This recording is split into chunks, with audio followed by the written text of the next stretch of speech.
Everyone thinks the Fed will keep interest rates higher for longer. But what if the real economic threat isn't inflation? It's a $1.5 trillion commercial real estate time bomb, and the Fed might have no choice but to cut rates sooner than anyone expects. Let's unpack why. Part 1. The CRE storm is brewing. Across the U.S., commercial real estate loans are maturing at a historic pace. More than $1.5 trillion is set to come due by the end of 2025. But there's a problem.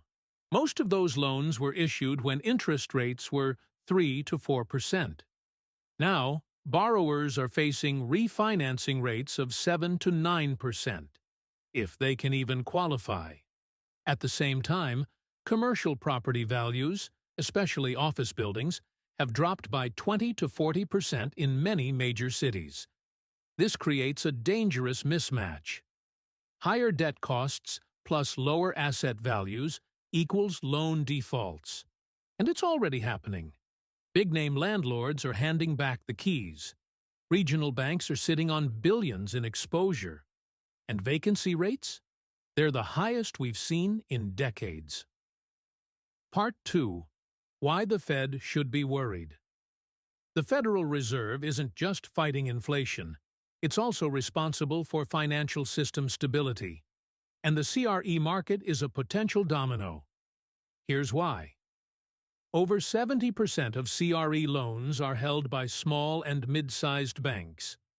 Those same banks are the lifeblood of credit for local economies. If CRE defaults rise sharply, banks may retrench, slashing credit to small businesses and consumers. That kind of credit crunch? It's deflationary. It could drag growth down, increase unemployment, and hit consumer confidence hard, which puts the Fed in a corner. Part 3. Inflation is falling. Risks are rising. While most headlines focus on inflation, the data is showing steady progress. Core PCE inflation is trending lower. Wage growth is cooling.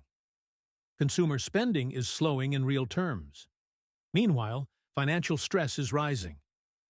CRE loan delinquencies are increasing. Office vacancy rates are at record highs. Bank lending standards are tightening again. This is the scenario that could force the Fed's hand. They don't need inflation at 2.00% to cut rates. They just need growing evidence that financial conditions are too tight for the economy to handle. And we're already seeing cracks. Part 4.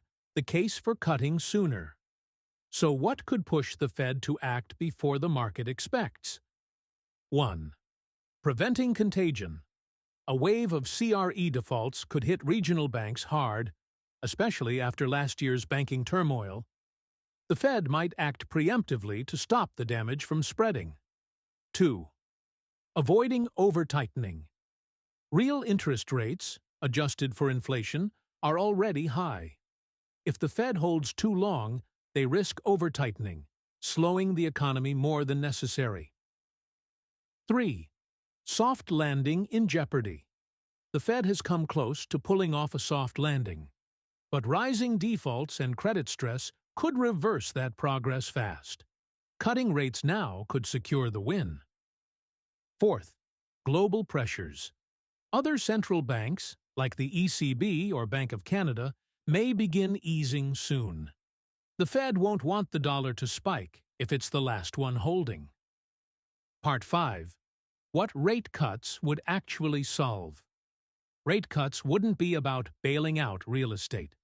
They'd be about stabilizing financial conditions across the board, easing the rollover risk for maturing CRE loans, supporting bank liquidity and credit availability, keeping regional banks lending to small businesses, calming markets before panic spreads.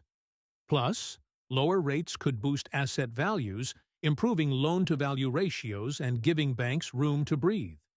It's not about rescuing bad actors. It's about protecting the system. Part 6. What to watch next. If you want to know when the Fed might cut, watch these indicators.